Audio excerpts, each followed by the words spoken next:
Hey, so I'm kind of curious, what are your thoughts? Which trade has the most details that they have to get right? Um, I'm obviously a little bit biased. I'm going to say electrical, and I'm going to tell you why. So we recently did a commercial project. Not our first commercial project, but this is the first time working with this specific builder. They sent us a set of plans, and we sent out a quote and all that stuff, and we got approved for the job. And as typically is done, the plans are updated and just kind of snuck in there on the job. They were just, old ones removed, new ones kind of slid in. We were not emailed or notified about it. And the bid that we submitted, those plans versus the plans that were actually on site were very different. A little sneaky. Um, but it gets better. It gets better. So, during the entire process, the general contractor wasn't on site, so we kept sending emails, calling, blah blah blah blah blah, back and forth. And 3 weeks into the project, it's a pretty small project. He shows up and he's like, "Oh no, oh no, this is in the wrong spot. Oh, that's in the wrong spot. Oh, that's in the wrong spot." But we followed the plans. So, um, change order city, right? Um, I- our our work Our work as electricians, we have to know a little bit about everything, it seems like. You know, whether it's a house or a commercial project, someone says, "Hey, I need 10 outlets." You just can't go in and slap in the 10 outlets and wire them up and call it a day. You got to ask why. What are you going to connect to these outlets?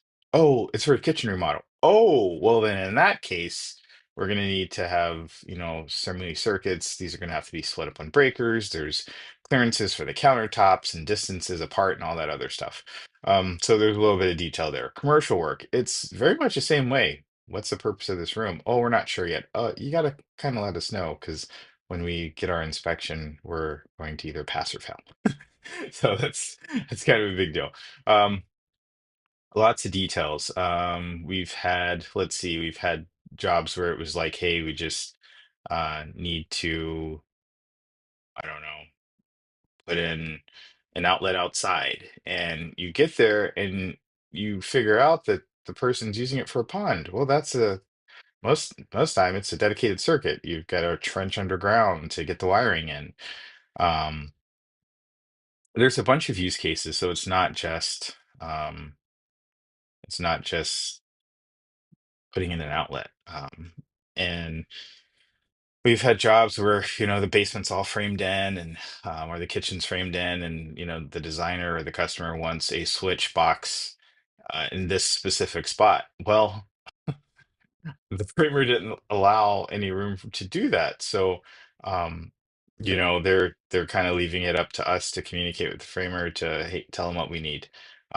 It's been the same with communicating with plumbers, and I'm sure plumbers communicating with electricians to say, hey, we've got an InstaHot going in under here. We're going to need a circuit.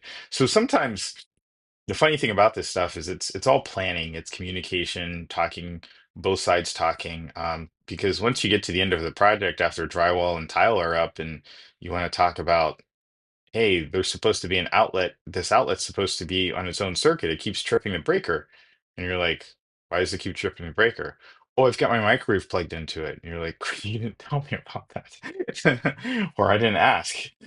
So there's a lot of variables with electrical work.